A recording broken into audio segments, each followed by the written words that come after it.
So the age of passive reputation is over. The age of legacy is over. The legacy that you have been established for the last 100 years, you've been established for the last 40 years, you lived a very good life, your word of mouth has been fantastic, you were born to so and so, all those things are called passive reputation parameters, and those passive reputation will not allow you to be relevant in the days to come. Your passive reputation or reputation itself is about past, is about what brought you here. Relevance is what will take you forward into future.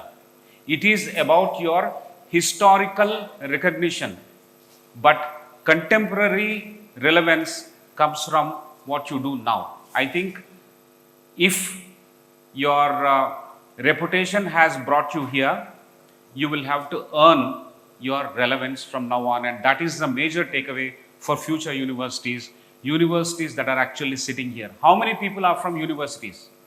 Raise your hands, there are no questions. That is the question itself, period. How many are from universities? And rest all from non-universities? How many are from industry? It's okay, you are also university. Okay. Yes. Very good. Whenever somebody asks you to raise hand, raise both the hands, because the opportunities come in a fleeting manner. You need to grab the opportunity with both the hands. So next time whenever somebody says what you are, you try to capture that. Knowledge is everywhere. The context in which we are living is that the digital era, a lot of judgment happens in a fleeting manner, in a very speed manner, and before you realize it will be over. Therefore, the context that we live is completely different. We need to understand this context and what we are going to talk about. Students are evaluating us digitally before they evaluate us physically. So they look at your online presence, they look at your websites, they look at your videos. What is happening inside of your institution is what they look at even before they walk into your institution, isn't it? So this is a feature of the context in which we live, and therefore there is an important action point for us as well.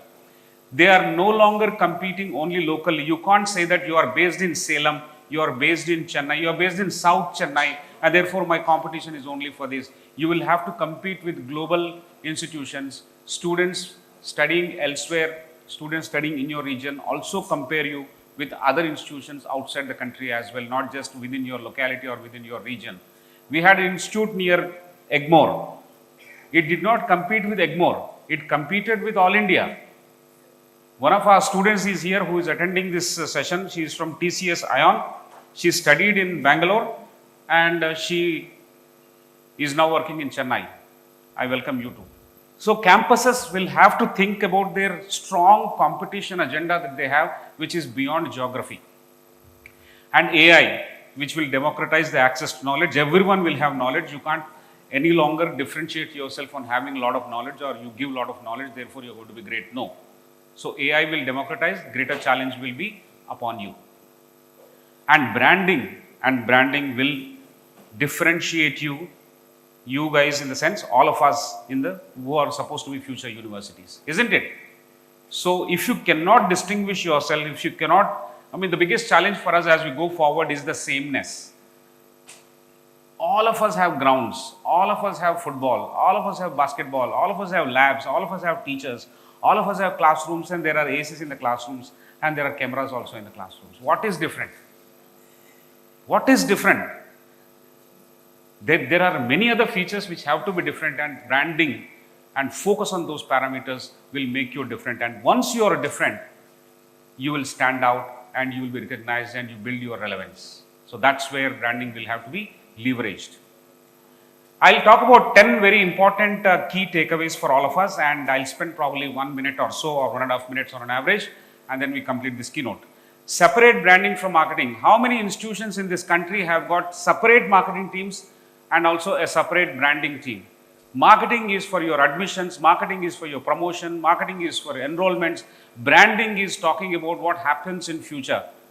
If some of the people put trains on time, then branding will talk about what is your journey experience. Okay, if you focus only on gathering more people, herd mentality and all those things, you have both the teams. But do you segregate a large number of people, use marketing for branding and vice versa? So the first thing is to segregate, separate teams should be there, and branding is a strategic function. Branding is not part of marketing. We need to begin there. In ICFI, I had branding. I have already headed marketing, but now I relegated marketing to other teams, and I am head of the brand. I am the brand custodian. I am the director of branding, and I take a lot of pride in running 20 campuses and trying to lend strategic contributions to my institutions. And then you take decisions which are not having immediate implications, but it has a long-term implications, then you are in branding. Branding is not a democratic function. How many of you know Katrina Kaif? I'm sure all of you know. Teachers don't have to be old. They also watch movies.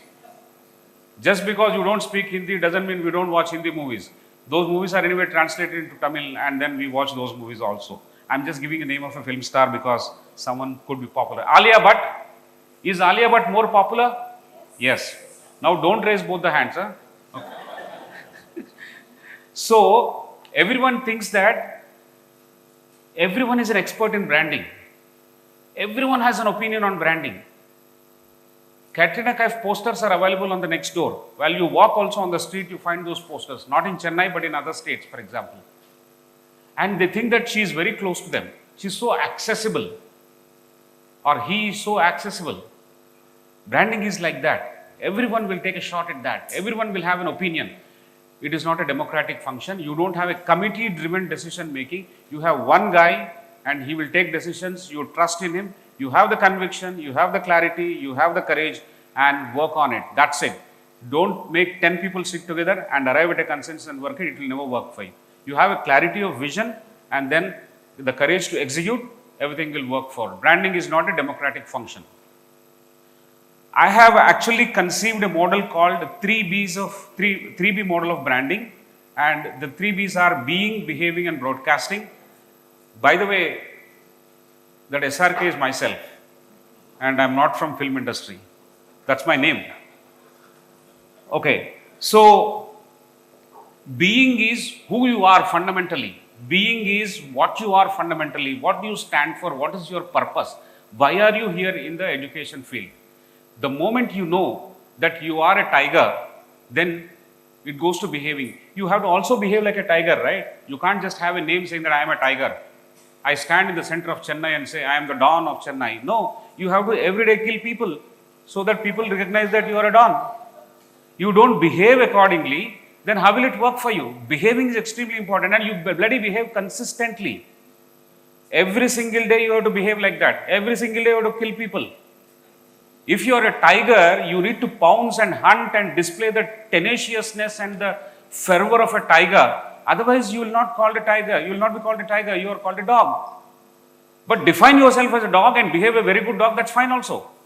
So the way you behave every single day, how you come across to your students, your parents, your teachers, industry people, and all of the stakeholders defines your behavior. And the third step is the broadcasting. That is, how do you tell the world the stories that you are a great tiger, you are from Ranthambore. Without any intelligence, without any AI enablement, they sell now as AI products.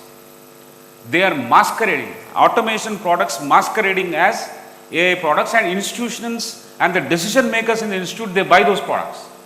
How sad. And what are we going to teach our students about AI? We ourselves do not know. So, neither the edtech industry nor the education industry is fully clear about all these things. It has to lead to outcomes, it has to be intelligently enable us learn, and it has to help us administratively shorten our time, not just in terms of the labor, but also in terms of the smartness, in terms of discovering the layers which were not discovered hitherto by using AI. I think that's where you'll have to take a decision, and then branding will slowly follow. I mean, what you do is your branding, right? AI will change the way we have been dealing with education till now. Harness social media to build academic reputation. How many of you are on social media? LinkedIn? Okay, I have to divide it by 2 because you are raising both the hands. Okay. So, if you are not harnessing social media and institutions having social handles, like ICFI Foundation for Higher Education having a social handle, and you post something, the number of likes, conversations, comments and engagement is always limited.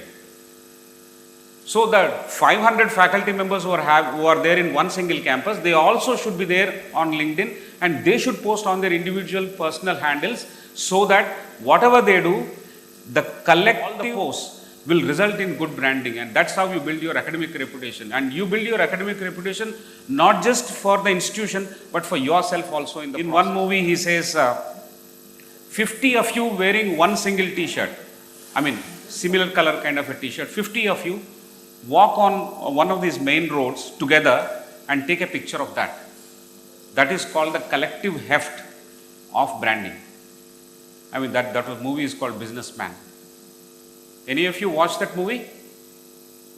Okay. And when you do it for yourself, you build the brand for the institution. When all the institutions do well, what happens? The institutions earn a lot of money. You produce a lot of students who go and work for the society and for the country, and then you build the nation. It is like that kind of a arc that you have to look at. So harness social media and build academic reputation. Check whose company are you keeping. You associate with a lot of events, conferences. You bring a lot of, for example, there's a convocation happening, and then you call a politician who was convicted in 1 or 2 crimes, who killed a few people. But he is a politician, he is holding a big chair, sir. There is always a justification coming your way, saying that he is politician, but he is holding a constitutional chair. But also dig deep and see what kind of relevance, what kind of importance, what kind of social factors that he is representing or she is representing. Whose company are you keeping? So, is there an intellectual heft in that person who is coming to your campus? Is this a film star you are calling? All film stars are not flimsy. And Amir Khan is very different from, say, a Govinda. I am just giving examples. I don't remember the names of Tamil industry because elections are going on. I don't want to use those names. I am in some model code of conduct, Right. One of our alumni is the Chief Election Commissioner. Don't tell anyone. And delete this from the AI, this thing. It is being recorded. Okay, check whose company are you keeping is extremely important. It defines your brand. If you are keeping the company of intellectual people, if you are calling people who are well learned, are your panels having women in them? Or only men having all the panels because it's easier to invite them and call them? Are you struggling, searching, reaching out for women to be on the panel? If yes, you are a good brand. If you are not, you are a lazy brand. You have no values. All those things are extremely important. Whose company are you keeping is extremely important. That's the 6th parameter. 7th one, follow this sequence when you are establishing an institution. Even if you did not follow initial days, now you actually rehash it. Who is teaching? What is going to be taught? Where are you teaching and whom are you teaching? In simple language, who are going to drive your vehicle? First identify them. Recruit the faculty first. Meaningful people should be recruited first.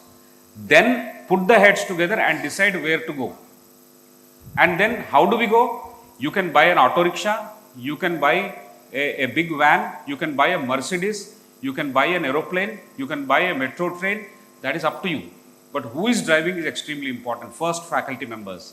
Then what is going to be taught? What is going to be taught is to be decided by who is going to teach them, right? So then take them into confidence, and then where are you going to teach? Where is the infrastructure?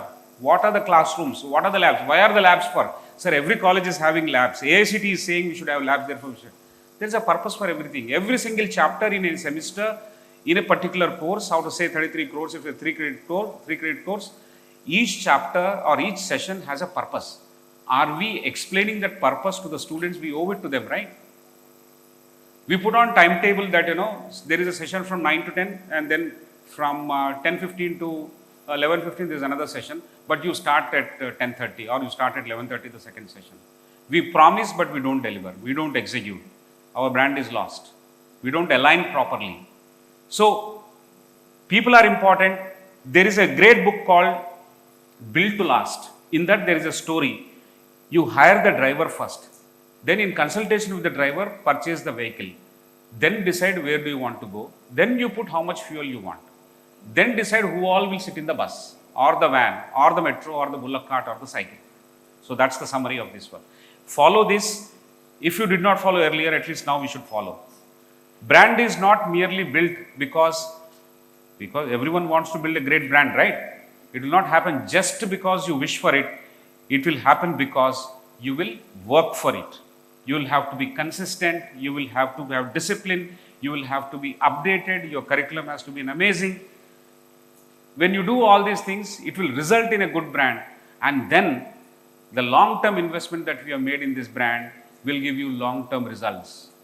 Brand will work for you. Bigger the brand, greater the scrutiny. It applies everywhere, not just in education. If you are a bigger university, if you are a greater brand, then every small thing that you do, you are accountable for. If there is a mistake, that mistake is also amplified so much. Today, in the zamana of digital, in the era of digital presence, everything is judged instantaneously and therefore you can't escape. So you are a smaller brand, for example, you do something wrong in your communication, in your behavior inside your institution, that is also not correct. But then if you are a bigger institute, people will ask you hundreds of questions. If it is a smaller institute, they will not ask so many questions. But all of us want to be bigger brands, therefore let us be accountable. So bigger the brand, greater the scrutiny. If Chandrababu Naidu makes a mistake, there are 100 questions. If Pawan Kalyan makes a mistake, there are little less number of questions. Again, I am going into politics, violating the model code of conduct, sorry. So bigger the brand, greater the scrutiny. Branding is a culture. It is like agriculture. You will have to prepare the ground, sow the seeds, water it, nurture it, give the right kind of temperature, and then you will have the results. It will take time. If you think it has to come immediately, you better go for instant coffee. Okay? There are no instant results. And if you want to have shortcuts, better go to a salon. My friend from Naturals is here. Oh, he's upstairs still. So, shortcuts are not possible, instant results are not possible in education, and branding is not going to result in that. So, these are the 10 important principles and guidelines that we should follow when you are building future universities, and that's how branding will help you navigate. So, in summary, we are going to be those universities which are intellectually credible. Our research has to be credible. We should be seen as intellectual. Our research output should be counted, digitally visible, student amplified. The campus should have student enablement. Students should run the campus. A lot of activities should be there. I think it is the students who should run the campus and not you. We should be purpose driven, aware globally, consistent in culture, trusted beyond rankings. We should stay rooted in our culture, whatever be the region. What is culture? Culture is about your rituals, regional language, dress, food and all. We need to respect all these things and stay rooted in that and celebrate every single facet of our culture. And of course, we should go beyond rankings. And of course, our institutions, like all of us who are sitting here, we should remain relevant than trying to be merely famous. So it is not about what you talk about yourselves, it's what the stakeholders, the society, outsiders talk about us. Branding is more about what others talk about you, not what kind of advertisements you put in, the kind of hoardings that you establish, and the kind of money that you spend. That's not branding. Ladies and gentlemen, thank you so much.